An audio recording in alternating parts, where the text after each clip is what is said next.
kalau dalam konteks hubungan antara manusia dengan Tuhan, saya kira kok Pak Jokowi meneteskan air mata itu dengan penuh ketulusan. Tetapi atas permintaan maaf itu untuk apa? Jawabannya hanya dalam laut bisa diduga, tapi dalam hati siapa tahu. Ada permintaan maaf yang harus kita maafkan, ada juga permintaan maaf yang menurut saya tidak boleh kita berikan. Mungkin kalau soal pengangguran lah, kenapa masih banyak, kenapa PHK di mana-mana, mungkin itu bisa dimaafkan.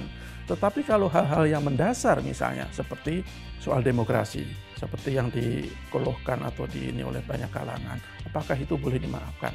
Kalau kita cek di komen Instagramnya Pak Jokowi, itu beragam sekali gitu. Yeah. Ada yang paling banyak di-like, itu salah satunya ya, yang itu adalah siap permintaan maaf ditolak. Makanya kan ada yang bilang, minta maaf salah, nggak minta maaf salah.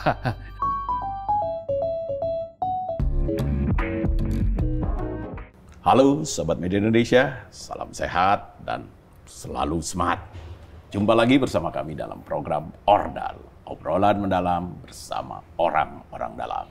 Seperti biasa ada Mas Jaka Budi Santoso. Salam sehat. Salam sehat Mas, apa kabar? Alhamdulillah, sehat baik. Alhamdulillah, senang saya kalau Mas Jaka sehat.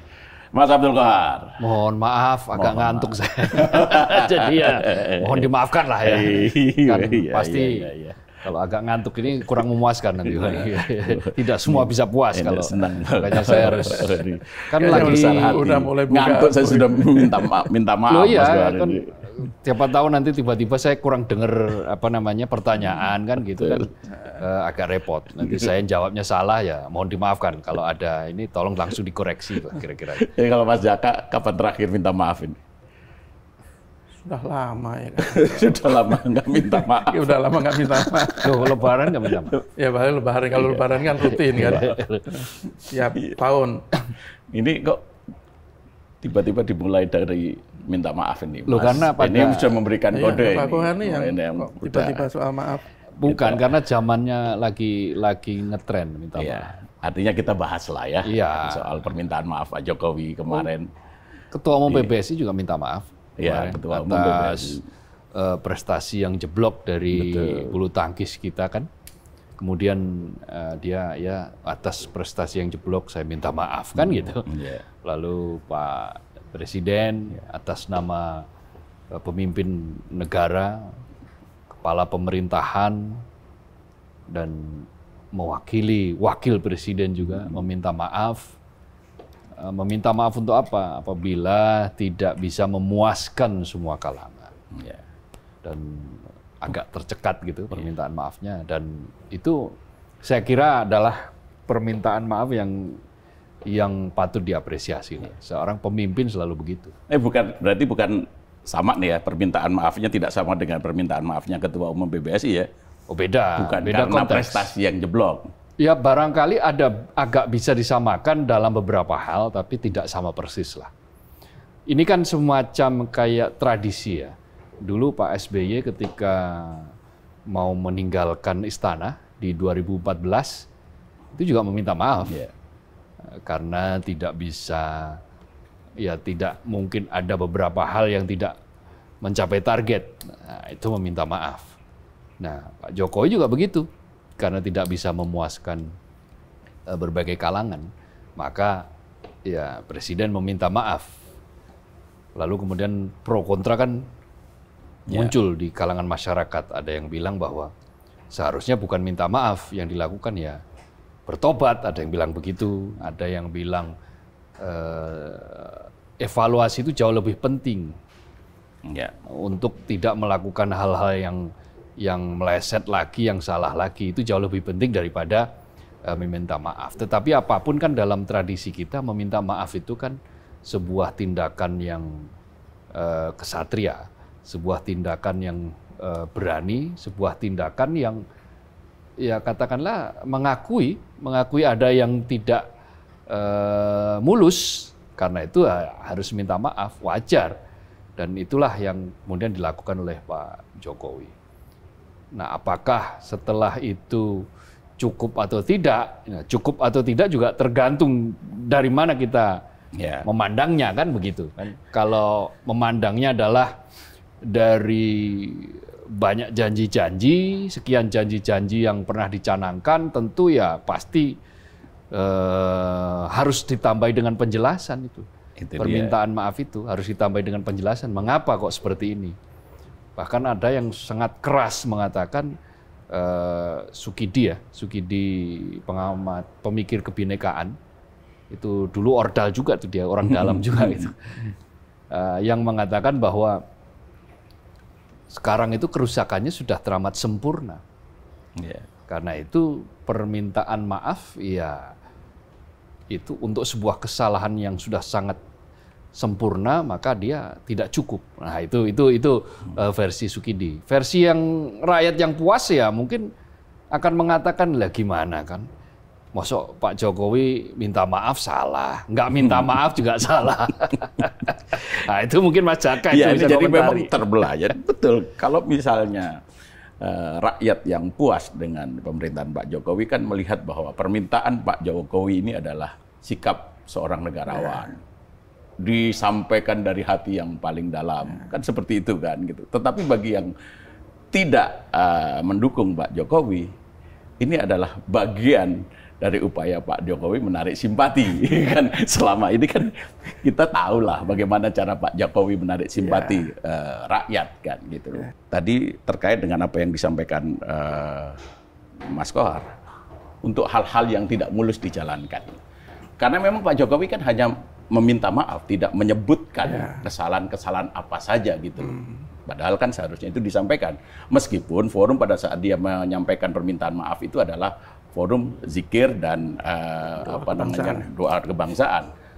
Mestinya kan juga nanti pada saat tanggal 16 ya kan pidato kenegaraan terakhir ya. Pidato kenegaraan terakhir di DPR MPR. Itu SBY dulu, pidato kenegaraan itu terakhir. Dia. Makanya nanti kita tunggu apakah nanti pada saat pidato kenegaraan itu Pak Jokowi akan menyampaikan hal-hal yang menjadi titik lemah beliau gitu loh. Menurut Mas Jaka seperti apa? Ya enggak, kalau saya bandingkan dengan menurut saya wajar ya, setiap pemimpin itu biasanya ketika akan mengakhiri era kepemimpinannya kan biasanya meminta maaf. Cuman yang menurut saya yang agak membedakan dengan Pak SBY yang paling dekat misalnya, itu kan reaksi masyarakat. Kalau dulu ketika Pak SBY itu masih memimpin, itu kan yang berseberangan dengan Pak SBY juga banyak. Tetapi ketika dia meminta maaf di pidato terakhir di depan DPR, itu hampir semuanya ya menerima maaf Pak SBY, tidak mempermasalahkan. Tetapi kalau Pak Jokowi ini menurut saya agak beda. Banyak yang menganggap bahwa permintaan maaf itu sebagai sikap satria yang sehingga harus diapresiasi, tetapi tidak sedikit yang menganggap itu hanya sekedar apa ya? Sekedar upaya untuk memulihkan citra diri setelah belakangan ini kan dihajar habis-habisan kan. Kalau kita lihat di komentar-komentar netizen itu bahkan ada yang bilang begini, itu minta maaf bohong atau beneran katanya. Ya mungkin karena dia melihat selama ini Pak Jokowi itu kan beberapa kali atau bahkan ada yang menganggap terlalu sering membuat kebohongan kan. Kalau kita cek di komen Instagramnya Pak Jokowi itu beragam sekali gitu. Ada yang paling banyak di like, itu salah satunya ya yang termasuk banyak di like oleh netizen ya, itu adalah siap permintaan maaf ditolak.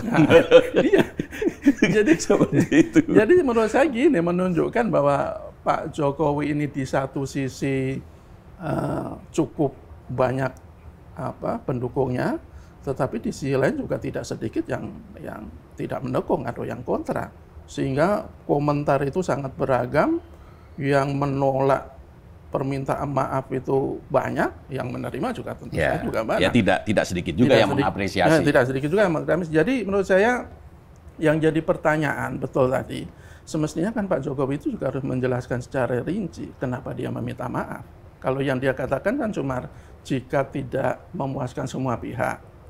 Padahal kesalahan-kesalahan yang dilakukan Pak Jokowi kan terbilang banyak kan. Kalau kita lihat di terakhir-terakhir itu kan pengadilan rakyat di UI itu membeberkan ada 9 dosa Pak Jokowi. Jadi disebut nawa dosa. Bahkan kontras itu 2023 pas peringatan 4 tahun periode kedua Pak Jokowi itu membeberkan sekitar 28 dosa Pak Jokowi. Tidak sedikit loh 28 itu. Jadi akan lebih baik kalau Pak Jokowi itu menyatakan saya meminta maaf karena saya tidak bisa menjaga demokrasi sesuai yang diharapkan masyarakat misalnya. Saya minta maaf karena tidak bisa melindungi KPK atau memperkuat KPK misalnya. Saya meminta maaf karena ternyata pengangguran juga masih banyak misalnya. Saya minta maaf karena pertumbuhan ekonomi tidak sesuai dengan yang saya janjikan. Iya. Jadi mungkin kalau itu menjelaskan seperti itu, mungkin publik akan semakin paham kenapa Pak Jokowi minta maaf. Mungkin publik tidak akan semakin menduga-duga, ini cuma sekedar pencitraan, sekedar ingin memulihkan citranya yang belakangan dosa-dosanya semakin banyak diungkap. Saya kira sih itu ya. Jadi betul bahwa minta maaf itu harus kita apresiasi, cuman pertanyaannya apakah permintaan maaf itu kita akan memberikan maaf atau tidak? Yeah. Kalau publik kan juga banyak juga yang tidak mau memberikan maaf. Iya, saluran publik untuk menanggapi permintaan Pak Jokowi itu kan ada di kanal Instagramnya Pak Jokowi kan gitu karena publik bebas untuk berkomentar di sana gitu loh. Ada yang tadi saya sebutkan, ada yang mengapresiasi tapi tidak sedikit juga yang mengkritisi. Saya mau bacakan salah satu di antaranya yang mendapatkan like yang cukup banyak. Ada yang berkomentar seperti ini, pengangguran semakin meningkat, harga-harga melonjak, marak pembagian kekuasaan, demokrasi mundur. Coba berkaca Pak. Ada juga, percayalah, tangis Bapak di hadapan rakyat adalah tangis rakyat yang hidupnya semakin sulit karena kebijakan yang semenang-menang. Nah, ini menunjukkan gejala apa ini Mas Kuat? Begini, kita harus fair menilai. Kalau tadi disebut pertumbuhan ekonomi. Pertumbuhan ekonomi 5%. 4,7 kalau dia. Enggak, 5,01 kan. 5,01 di terakhir, yang pertumbuhan terakhir ya.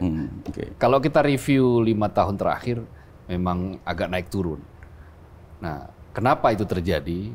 Kan ada pandemi COVID. Kita harus fair mengatakan, mengatasi COVID itu bukan perkara mudah.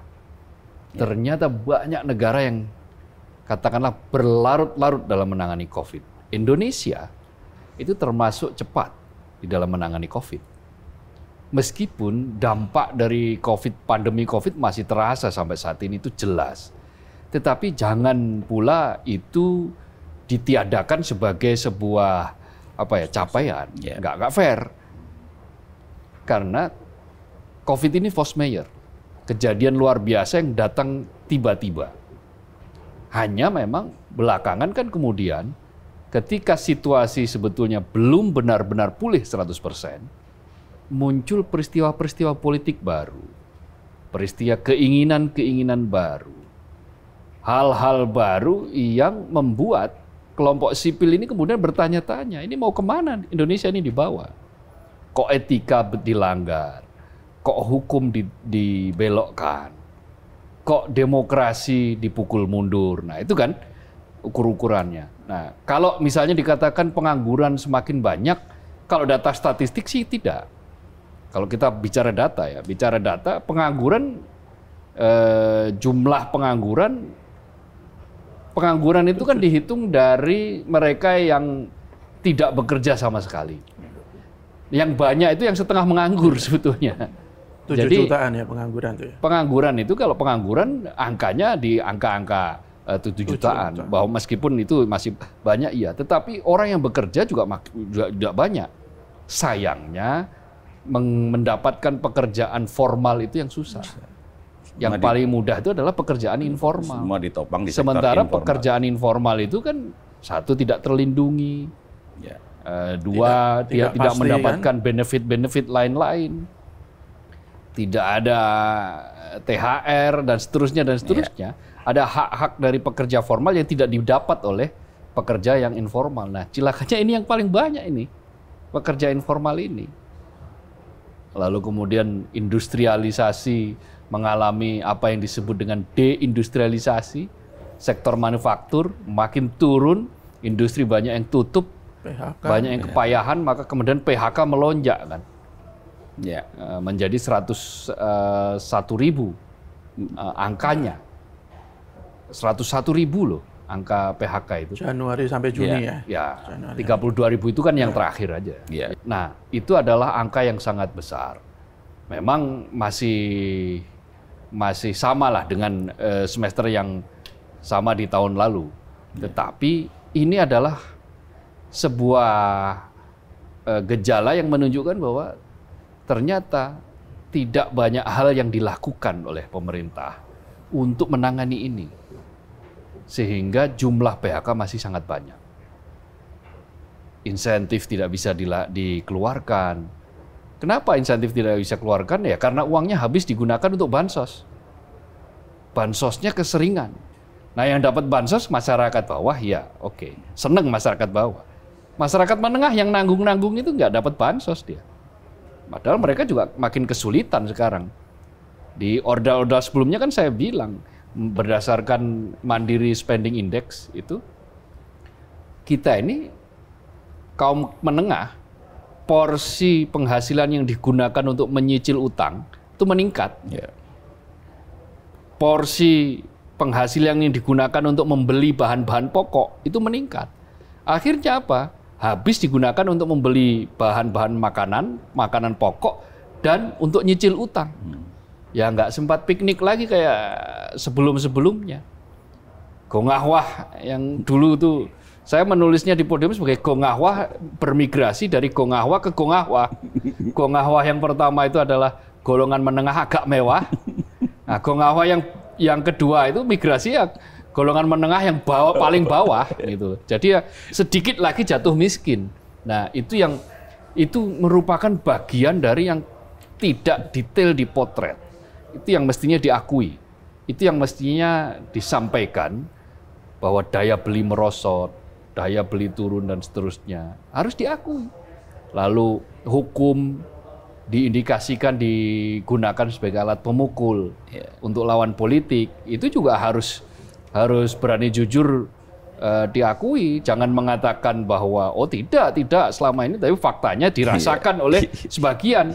Nah sekarang ini kan gesekan yang terjadi antara PDIP dan Istana, antara Mega dan Istana itu kan terjadi karena PDIP merasa dijadikan target. Ya. Dan itu disampaikan Bu Mega kan? Disampaikan Bu Mega secara terang benderang kan. PDIP merasa dijadikan target. Sementara dari pemerintah tidak pernah mengatakan iya, tidak pernah mengatakan tidak. Tetapi memang faktanya ada beberapa kawan politik yang juga ada indikasi-indikasi melakukan berbagai macam pelanggaran, ternyata masih aman-aman saja. Nah, itu yang disebut sebagai hukum digunakan sebagai alat pemukul politik. Nah, untuk hal-hal yang tidak mencapai target dalam soal ini, ya itu harus dikoreksi, harus berani dikoreksi. Setelah meminta maaf, evaluasi. Jangan sampai ini meninggalkan bom waktu untuk jangka panjang. Meninggalkan warisan yang buruk bagi pemerintahan selanjutnya.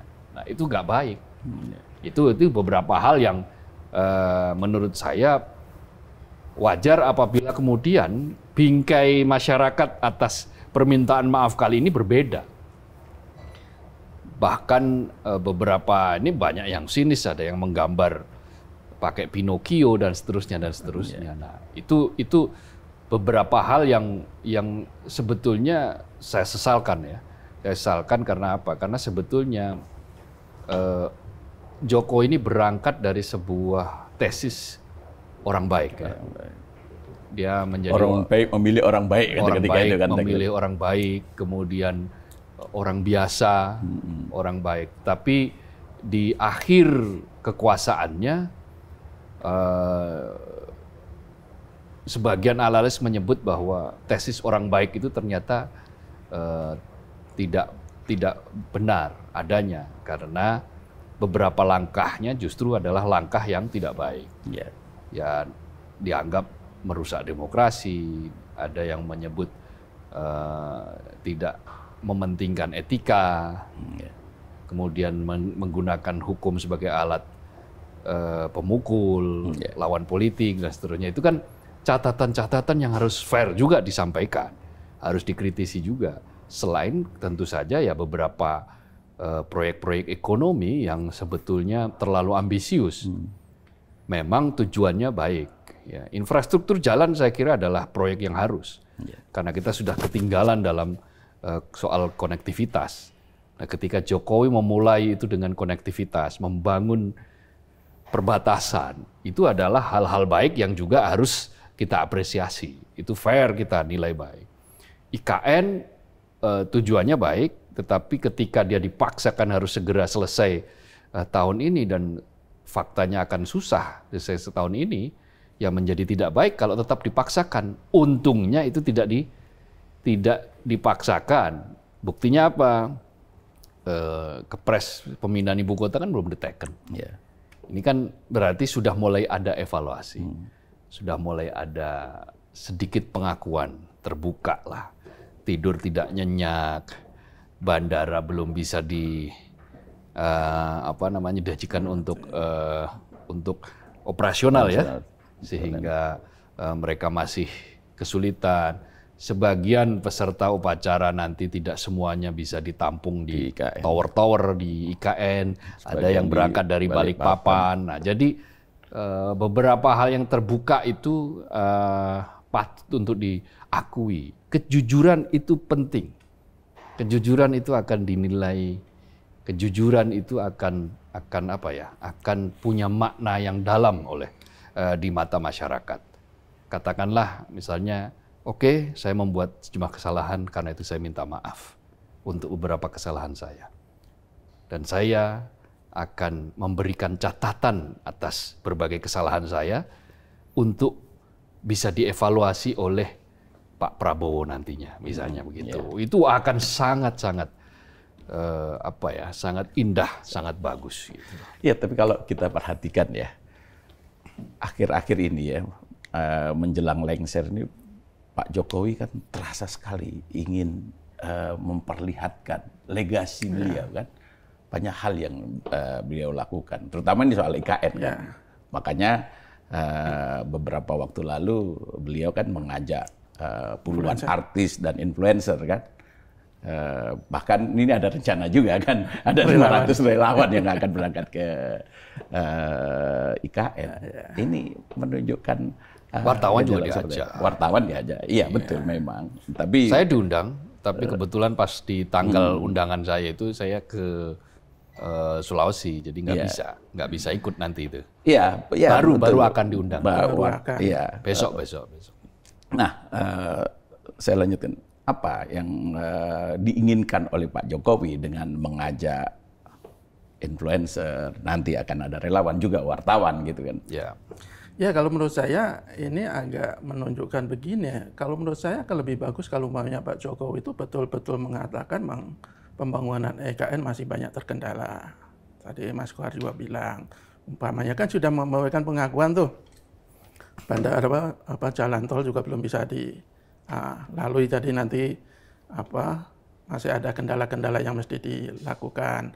Kemudian juga dia tidak tidur nyenyak, jadi mungkin tidak akan selesai dari target. Semestinya kan pengakuan-pengakuan itu akan lebih bagus, akan lebih bisa diterima masyarakat ketimbang dia masih saja mengajak influencer dan segala macam untuk menunjukkan loh bahwa IKN itu sudah sangat megah. Karena kalau influencer itu kan beda dengan jurnalis. Ya. Mereka kan lebih cenderung melaporkan yang baik-baik. Dia tidak akan memberikan laporan yang objektif. Beda dengan media arus utama, dia pasti akan memberikan laporan-laporan yang objektif. Dan dari sisi kehumasan, menurut saya sah-sah saja istana mengajak influencer itu. Cuman itu menurut saya itu semakin menunjukkan bahwa ya keinginan untuk untuk citra diri itu masih tinggi dalam diri Pak Jokowi itu. Apalagi nanti akan mengajak relawan. Ya menurut saya gunanya mengajak relawan 500 relawan untuk ini ke sana gitu kan. Menurut saya kok tidak terlalu urgent sebenarnya untuk justru itu menimbulkan antipati yang lebih tajam lagi di kalangan masyarakat yang selama ini kontra dengan Pak Jokowi.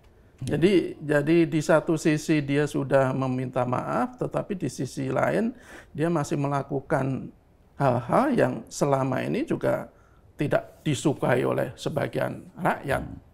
Relawan kan ini bayar sendiri. Ya, menurut keterangan menurut dari keterangan, Iya. ya menurut keterangan kan. Iya, bayar Tapi ya kalau ada yang meragukan itu kan Ya, boleh-boleh saja kan. Kita husnuzon saja lah memang. Nah, tapi kalau jurnalis kan memang harus skeptis. Harus Iya, mempertanyakan makanya. apakah Jadi, betul bahwa nanti 500 relawan itu betul-betul pakai uang pribadi 100%. Ya. Ya. Jangan sampai kemudian APBN itu dipakai untuk sesuatu yang tidak ada manfaatnya, tidak ada faedahnya.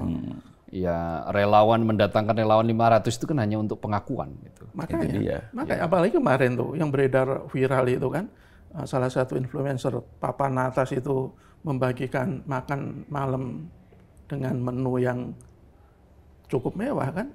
Jadi ya apa gunanya seperti itu gitu loh. Apa manfaatnya? Kenapa tidak menjelaskan secara terbuka, secara jujur bahwa progres IKN ini masih seperti ini, saya minta maaf, itu akan lebih elegan, akan lebih bisa diterima oleh publik daripada dia sudah meminta maaf, tetapi di sisi lain masih melakukan hal-hal yang menurut saya tidak disukai oleh sebagian masyarakat. Iya, saya menangkap Pak Jokowi ini berada dalam kondisi yang sangat gelisah ini. Di belakang, ya bayangin ya dia sudah 10 tahun memimpin gitu kan. Selama 10 tahun itu beliau betul-betul mendapatkan sanjungan. Nah, harus diakui juga tingkat kepuasan publik terhadap kerjanya Pak Jokowi juga cukup besar kan. 77% kalau tidak salah kan. Nah, ini kan menjelang berakhir, beberapa kali tadi Mas Kohar juga sudah sampaikan ada keputusan-keputusan yang mencederai kepercayaan publik kan? Ya, sebagian publik. Iya, sebagian publik ya. Karena setelah itu di survei masih tinggi juga. Iya. Ada anomali. Memang paradoks. Ya. Jadi gini,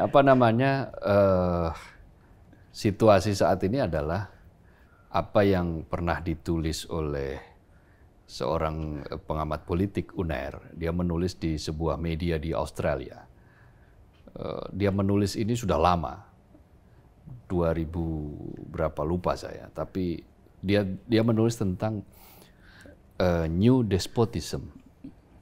Ada gejala new despotism. Waktu itu yang dia jadikan kasus adalah pembubaran organisasi Islam waktu itu yang dibubarkan itu. FPI. Hizbut Tahrir. Ya, Hizbut Tahrir. Itu sebagai pembubaran yang tanpa melalui proses pengadilan. Itu waktu itu dipersoalkan. Nah, itu dia menangkap itu gejala new despotism. New despotism itu berbeda dengan despotisme yang lama.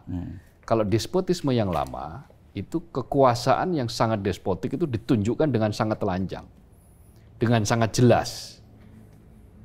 Tapi dalam new despotism, itu despotisme itu dibungkus oleh sebuah tindakan-tindakan yang bisa dijustifikasi secara demokrasi.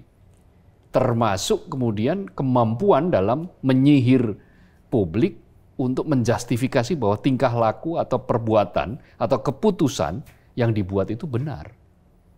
Jadi publik tersihir, oh iya benar ini, apa yang dilakukan benar. Padahal secara rumus demokrasi itu salah. Padahal secara rumus demokrasi, secara rumus hukum itu mengangkangi hukum kan gitu. Tetapi karena berhasil membentuk citra diri untuk meyakinkan publik, maka publik kemudian tersihir. Nah, itulah yang terekam di dalam berbagai survei yang dilakukan dengan tingkat kepuasan. Tetapi ya begitulah adanya. Jangka pendek memang ya itu bisa sangat memuaskan. Bagaimana nggak puas kalau dalam waktu 6 bulan berturut-turut atau setahun berturut-turut digerocok oleh bansos. Ya pasti puas lah. Pasti puas sebagian besar publik. Nah, yang nggak puas itu kan orang-orang yang relatif mandiri, yang tidak bergantung pada anggaran negara. Mereka kesel karena sudah membayar pajaknya kemudian digunakan untuk hal-hal yang menurut mereka, menurut pembayar pajak ini tidak sesuai dengan peruntukan, atau katakanlah masih bisa diperdebatkan itu, apakah itu urgen untuk dilakukan sekarang. Nah, jadi berbagai langkah-langkah yang dilakukan itulah yang sebetulnya kemudian membuat pendulum orang baik, tesis orang baik akan menjadi baik itu mulai bergeser. Dan karena itu apapun yang kemudian dilakukan itu akhirnya dicibir. Ini kan repot ini. Apapun yang dilakukan, makanya kan ada yang bilang minta maaf salah, nggak minta maaf salah. Nah, kira-kira ya seperti itu karena apa? Karena ada berbagai jejak ya, jejak rekam jejak yang ternyata memang masyarakat lo kok begini, lo kok berbalik begini, oh kok tiba-tiba begini, lo kok yang terlalu banyak itu loh. Lo kok yang terlalu banyak itu yang kemudian menyebabkan kelompok-kelompok kritis ini mereka kemudian ya merasa bahwa republik ini ya sekarang jatuh ke pangkuan para ada istilah namanya kakistokrasi. Pernah dengar? Belum, ini baru. Belum ya. Kakistokrasi itu memang dikenalkan dulu di tahun 1800-an, 800 sekian gitu. Lalu kemudian menjadi terkenal lagi setelah di Twitter oleh si Brennan, mantan CIA. Itu kakistokrasi itu kira-kira begini, pemerintahan yang dipimpin oleh orang-orang yang paling buruk, yang paling tidak kompeten di kalangan masyarakat, lapisan masyarakat. Nah, ketika pemerintahan itu dipimpin oleh mereka-mereka yang sangat tidak kompeten, yang buruk, maka ya dia akan menjadi buruk. Jangka panjang akan menjadi buruk. Meritokrasi tidak menjadi pegangan, maka jatuh kepada kakistokrasi tadi itu. Pemerintahan yang dipimpin oleh atau yang diperintah atau diisi oleh orang-orang yang tidak kompeten. Paling tidak kompeten. Bukan hanya tidak kompeten, tapi paling tidak kompeten. Itu level bawah itu, kakistokrasi itu. Nah, itu yang mengerikan kalau sampai itu terjadi. Jadi maka kan tadi ada daftar dosa dan seterusnya dari UI, dari kan yang resah ya pasti kaum intelektual, mereka-mereka yang selama ini aktivis dan seterusnya. Sampai memplesetkan nawacita menjadi nawadosa. Nawadosa, ya. NKRI jadi Negara Kesatuan Republik Influencer. Gitu. Nah itu kan semua nyinyiran itu bukan datang tiba-tiba. Yeah. Itu datang ya karena ada sesuatu yang memulai, yang dimulai oleh ya berbagai inner circle juga di kalangan dekat. Nah karena itu apa yang bisa kita tarik dari permintaan maaf ini ya sebagai seorang manusia ya kesalahan pasti kita maafkan. Yeah. Kalau bisa dibilang puas ya ada puas ada enggak. Saya puas karena beberapa puas karena dari Jakarta ke kampung halaman saya semakin mudah. 8 jam, 9 jam. Cuma 8 jam, 9 jam. Itu berkat nekatnya Jokowi membangun jalan tol terus menyelesaikan. Meskipun harus membayar tol dengan angka yang luar biasa angka juga. yang mahal, tapi kan faktanya sampai sekarang rakyat masih beberapa pemakai mobil kan masih mampu membayar itu. Ya melahirkan beberapa mungkin kebanggaan. Ya kalau kita lihat before after di daerah perbatasan itu nggak malu-maluin lah. Perbatasan Indonesia mulai betul-betul diperhatikan gitu kan. Negara mulai kelihatan hadir di situ. Perbatasan dengan Malaysia, antara yang di Malaysia dan di Indonesia perbedaannya sudah nyaris tidak ada. Jalannya juga mulus dan seterusnya. Papua itu kemudian mulai ada jalan yang menembus berbagai macam titik-titik yang terisolasi. Sumatera yang kemudian terkoneksi. Itu adalah sebuah program yang saya bayangkan akan sulit terjadi kalau tidak ada seorang Jokowi yang nekat ya, memerintahkan itu, dan itu maka saya apresiasi, saya puas itu. Tapi kalau ditanyakan soal nasib demokrasi, saya terus terang tidak puas. Penegakan hukum dan HAM, iya tidak puas pasti. Dan itu selalu akan terjadi seperti itu. Nah, apakah kemudian pertumbuhan ekonomi juga memuaskan? Saya sebetulnya termasuk yang nggak puas karena pertumbuhan ekonomi di bawah 5%, ya katakanlah 4,9 atau 5% rata-rata itu kan meleset dari janji. Janjinya kan meroket 7%. Tetapi faktanya kan ternyata rata-rata masih di bawah rata-rata yang dicapai oleh SBY kan. SBY ketika 10 tahun memerintah pertumbuhan ekonomi 6% lebih. Jadi beberapa target itu kemudian ya meleset. Meskipun katakanlah misalnya begini, ya kan zaman SBY nggak ada pandemi. Zaman saya kan ada pandemi, kira-kira begitu kan. Ya katakanlah oke, tapi coba secara jujur berapa terobosan-terobosan yang dilakukan untuk mendongkrak pertumbuhan ekonomi yang ternyata sampai saat ini ya masih banyak dipertanyakan. Iya, sayangnya segala macam pencapaian Pak Jokowi yang tadi Mas Kohar sampaikan itu belakangan memang menjadi pudar karena banyaknya persoalan terkait dengan demokrasi tadi, penegakan hukum, menggunakan hukum sebagai instrumen untuk menekan, itu kan jelas itu kan. Dan itu menurut saya sih mengubah pandangan publik, mengubah pandangan sebagian rakyat sebagian publik terhadap Pak Jokowi. Bahkan pada saat meminta maaf sekalipun yang disampaikan dengan berkaca-kaca, itu pun ditanggapi banyak di antaranya yang menanggapi secara sinis. Kan seperti itu kan gitu loh. Jadi ke Mas Jakan, sebenarnya perlu tidak Pak Jokowi ini meminta maaf di forum di acara doa dan zikir kebangsaan kemarin itu? Ya sebagai pribadi ya menurut saya sih baik-baik saja ya dia meminta maaf, apalagi di forum yang terhormat, mulia dan forumnya pas di forum muhasabah kan itu. Ya, cuman sekali lagi permintaan maaf itu ya kenapa tidak dijelaskan kenapa dia harus meminta maaf, ya kan? Mungkin nanti pada saat pidato kenegaraan. Mudah-mudahan jadi publik itu kan akan lebih jelas gitu kan. Yang kan orang meminta maaf itu kan dia harus mengakui dulu kesalahan yang diperbuat kan? Betul. Ya kan?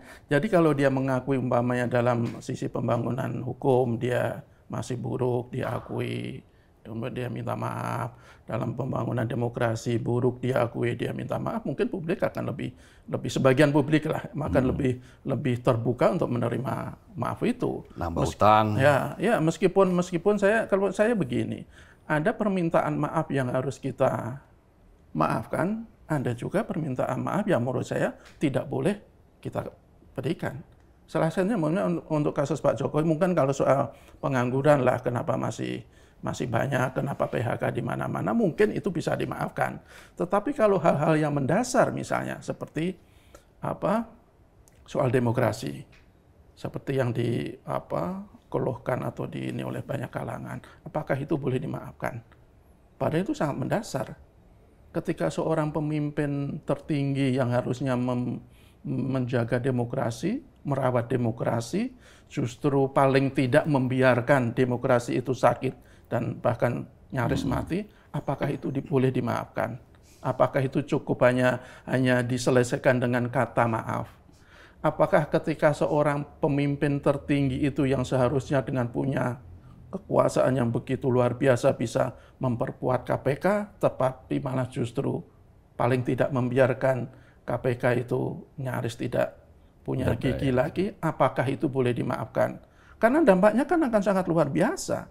Kalau soal pembangunan fisik mungkin bisalah kita rasakan sesaat ya. Tapi kalau pembangunan yang lebih mendasar, demokrasi, pemberantasan korupsi, penegakan hukum, meskipun secara kasat mata tidak bisa kita rasakan secara fisik, tetapi dampak ke publik itu jauh lebih besar. Korupsi misalnya, ketika pemimpin tertinggi itu tak menjadi pelopor pemberantasan korupsi, korupsi kemudian terjadi di mana-mana, yang rugi siapa? Yang babak belur siapa? Ya rakyat. Ya mungkin itu tidak disadari oleh sebagian rakyat juga.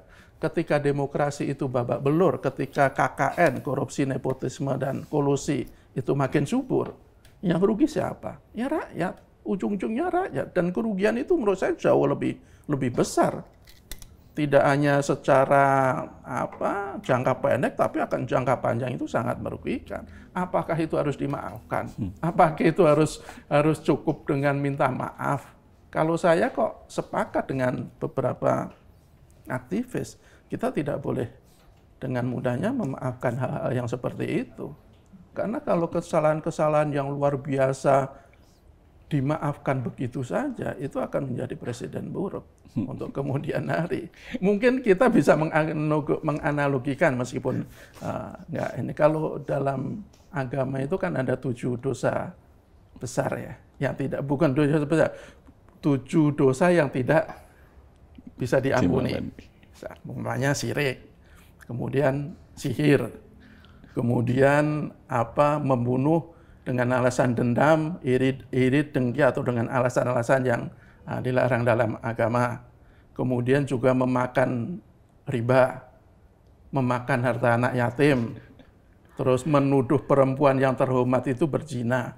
Itu dosa dan tidak termaafkan. Ya menurut saya kalau kita analogikan seperti merusak demokrasi, membiarkan korupsi merajalela, justru larut dalam pelemahan KPK, menurut saya kok terlalu mahal negara ini, rakyat ini memaafkan kesalahan-kesalahan yang begitu besar. Ya takutnya pemimpin-pemimpin nanti ke depan ya seenaknya menjalankan kekuasaan, kemudian di akhir jabatan dia minta maaf, kemudian dimaafkan, dilakukan oleh lagi pemimpin selanjutnya, ya kita berkutat di situ aja, tidak ada perbaikan yang signifikan. Ini apa yang disampaikan Mas Jaka ini cocok dengan lagunya Bob Tutupoli. Mengapa tiada maaf? Jadi sebenarnya gini, Mas Kohar, apa yang bisa dimaknai dari permintaan maafnya Pak Jokowi? Kalau saya melihat begini, pertama menanggapi Mas Jaka tadi, sebagai seorang manusia, sebagai rakyat, rakyat Indonesia itu pemaaf kok. Kita semua ini pemaaf. Bahkan oleh sebuah perilaku yang menyakitkan bagi rakyat pun, rakyat juga gudang maafnya juga masih sangat maaf besar. Dan mudah lupa. Gini, forgiven itu harus diberikan, but not forgotten kan? Forgiven but not forgotten. Apapun harus dimaafkan kalau menurut saya. Silakan dimaafkan, tetapi jangan dilupakan. Jadi forgotten tadi itu. Kenapa? Karena memaafkan itu berbeda dengan melupakan. Melupakan itu berarti ya meniadakan kasus-kasus. Apa yang dilakukan oleh Nelson Mandela itu memaafkan. Dia maafkan semua yang berperilaku jahat terhadap dia, terhadap apartheid dan semuanya. Nabi Muhammad itu memaafkan semua orang yang menzalimi dia. Memaafkan, dimaafkan. But not forgotten. Tapi tidak dilupakan. Ya, oke, kesalahan sudah dimaafkan, tetapi ya hukum tetap tegak kan begitu. Jadi minta maaf itu hanya sebagian dari proses proses menuju pertobatan. Jadi ketika dosa-dosa tadi disebutkan misalnya, dan di ujung dia sempat bertobat, dia akan tetap dicatat sebagai husnul khotimah kan gitu. Akhir yang baik. Nah, bagaimana supaya kekuasaan itu diakhiri dengan husnul khotimah? Syaratnya ya bertobat. Ya, untuk bertobat ya pertama harus minta maaf dulu. Nah, kita kan tadi diajak husnuzon oleh sampean tadi. Ya, berhusnuzon pertama. Ini kan pintunya pintu maaf, meminta maaf dulu. Nah, setelah itu dilanjut dengan proses pertobatan yang lain, yaitu apa? Ya memperbaiki, tidak mengulangi. Memperbaiki ya misalnya ya dengan cara memberikan catatan-catatan kesalahan, hal yang tidak memuaskan, hal yang tidak tercapai, dan bagaimana ini supaya tidak terulang lagi untuk kemudian disampaikan kepada penerusnya. Itu proses selanjutnya, misalnya nih tolong nanti jaga demokrasi, tolong nanti hukum jaga supaya tegak, prinsip keadilan, Jangan jadikan hukum sebagai alat untuk memukul lawan misalnya itu. Dan itu semua jadi catatan, dan catatan diberikan kepada presiden terpilih. Dan ya mudah-mudahan presiden terpilih mau menjalankan beberapa hal-hal itu. Nah, itu yang menurut saya adalah langkah-langkah. Jadi kalau kita berprasangka baik, permintaan maaf ini adalah proses awal. Proses awal untuk menuju pertobatan. Sehingga nanti akhir dari kekuasaan ini adalah husnul khotimah, bukan su'ul khotimah kan gitu. Akhir yang baik, bukan akhir yang buruk. Karena proses awalnya kan orang baik nih. Orang baik, menjalankan hal-hal baik. Tapi kemudian di ujung itu ada sedikit perubahan, ya barangkali kita bisa berharap 2,5 bulan terakhir ini akan kembali kepada khitoh orang baik gitu. Itu kalau kita berhusnuzon. Ya mudah-mudahan diawali permintaan maaf, kemudian dilanjutkan dengan memberikan catatan-catatan tadi itu, dan ketiga tidak memaksakan untuk mengulangi, dan yang keempat ya betul-betul menjalankan apa yang mestinya dia harus minta maaf itu.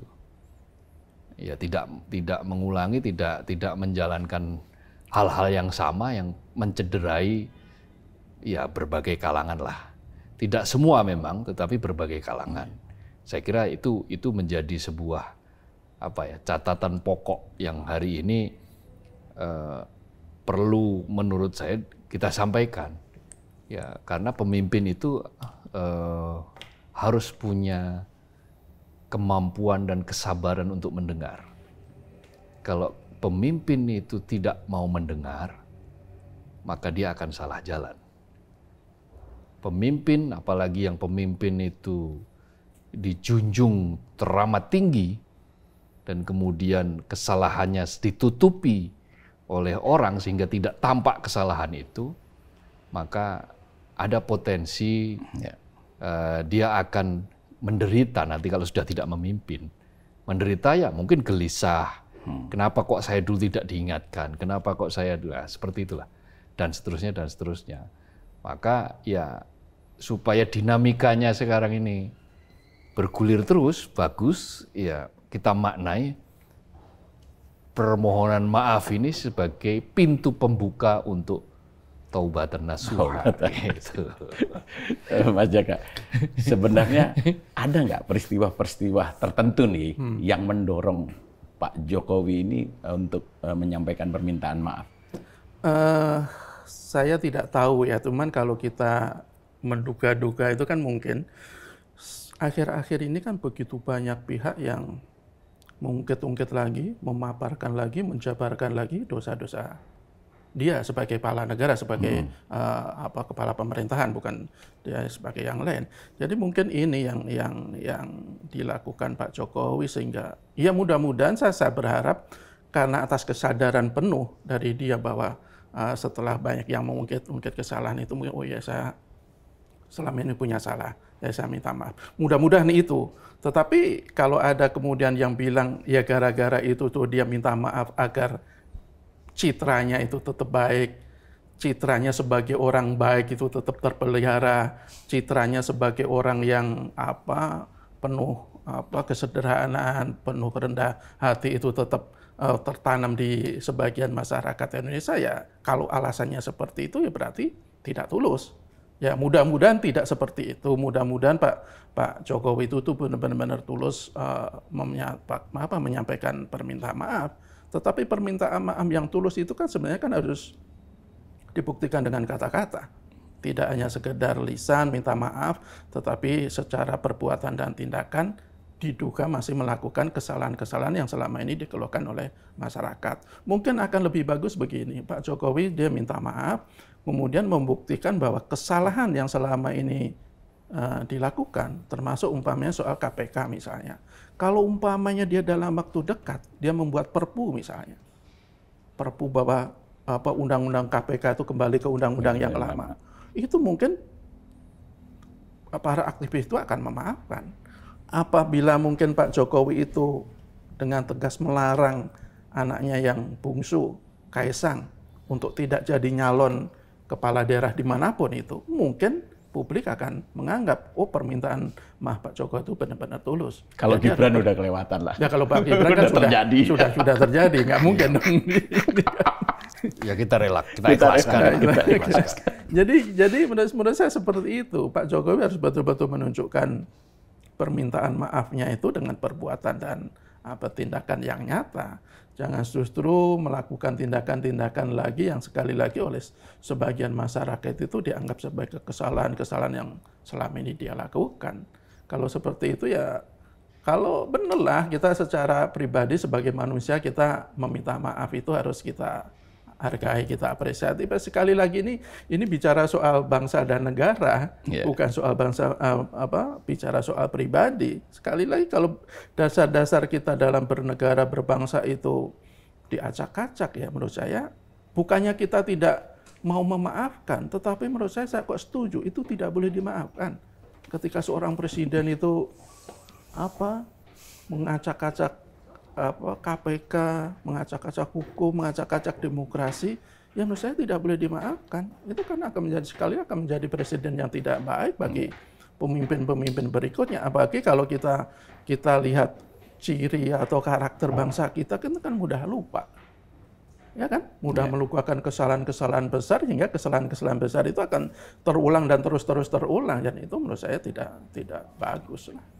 Oke. Terakhir, Mas Kohar, ini permintaan maaf Pak Jokowi ini, apakah memang betul-betul permintaan seorang negarawan dilakukan dari hati yang paling dalam, atau hanya untuk menarik simpati? Saya akan menjawab begini, dalamnya laut bisa diduga, dalam hati siapa tahu. Itu kan ada lagunya juga. Betul. Bob Tutupoli juga kalau nggak salah. Kali ini edisi Bob Tutupoli. Jadi ya tidak ada yang tahu kecuali Tuhan, kecuali Allah dan yang bersangkutan. Apakah permintaan maaf itu betul-betul dari lubuk hati? Kita hanya bisa melihat dari beberapa kemungkinan saja. Meskipun itu disampaikan dengan mata yang berkaca-kaca. Enggak, jadi ketika menyampaikan kata maaf itu kan hanya tercekat sedikit ya. Tapi sebelumnya adalah ketika istighfar itu kan Pak Jokowi meneteskan air mata, dan saya berprasangka baik itu ada tulus. Ketika orang beristighfar dalam momen-momen tertentu, sekuat apapun dia, itu dia akan meleleh kalau beristighfar dia di hadapan Tuhan.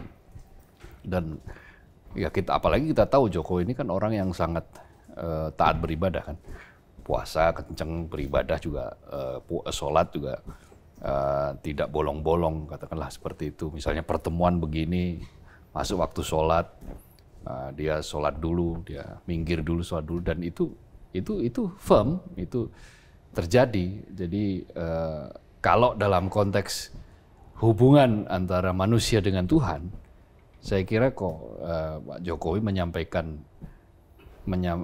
meneteskan air mata itu dengan penuh ketulusan.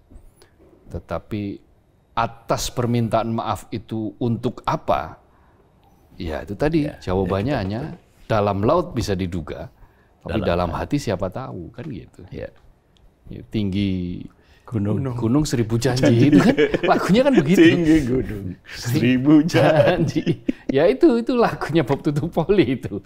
Nah itu yang lain di bibir, lain di hati. Tapi itu bisa saja terjadi pada siapapun. Ada perbedaan antara apa yang diucapkan. Karena sebetulnya yang paling penting bagi pemimpin itu adalah autentik. Jadi keberanian untuk tidak populer, tetapi sebetulnya dia sedang berusaha untuk menyelamatkan bangsa ini, ya itu jauh lebih penting. Bung Karno itu dulu terlepas dari pro kontra ya, ketika membawa ide Nasakom, itu kan sebetulnya itu untuk mewujudkan persatuan Indonesia, meskipun orang mengatakan itu salah. karena memaksakan kepada pihak yang lain. Ya. Dan itu kan akhirnya perdebatannya perdebatan ideologis kan, anti komunis dengan yang sebetulnya menginginkan yang lain. Nah, tapi sebetulnya spirit dari Bung Karno itu adalah untuk persatuan. Bung Karno tidak populer waktu itu, akhirnya digencet sana sini. Tetapi dia sudah firm, dia nyatakan bahwa ya yang saya inginkan dengan ide saya itu adalah untuk persatuan Indonesia. Hanya saja mungkin caranya salah. Kesalahan Bung Karno adalah waktu itu hanya mendengar dari satu pihak. Hanya mendengar dari mereka-mereka yang pro PKI kan. Tetapi kurang mendengar dari mereka-mereka yang anti terhadap PKI. Jadi kesannya akhirnya dianggap tidak adil gitu terhadap kelompok yang lain. Tetapi sebetulnya by ide, gagasan, apa yang disampaikan Bung Karno itu untuk bangsa. Termasuk ketika misalnya merayu Aceh, kemudian menegaskan Papua, itu kan sebetulnya dilakukan oleh Bung Karno untuk apa? Untuk kedikdayaan bangsa ini, kemegahan bangsa ini. Dan itu waktu itu ya kesannya, wah ini ngerusak ini Bung Karno ini. Tetapi karena dia merasa bahwa nggak apa-apa, saya yang jadi korban atas ini, yang penting bangsa saya bersatu, kan kira-kira begitu. Nah itulah kesejatian seorang pemimpin, makanya kan dia akan terus dikenang.